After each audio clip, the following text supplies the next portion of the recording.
けどたまに度胸はあると思う。バチクソ嘘ついて単価切って喧嘩しに行ったぐらいの度胸はある。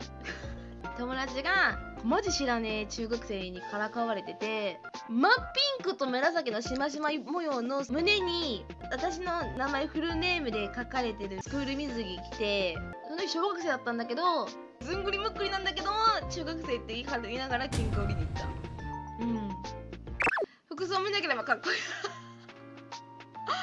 シャネコの模様って言った方がいいかも。マジ見て、小学生だから許してあげて。チシャネコで。おい、いいじゃん、チシャネコで。チシャネコね。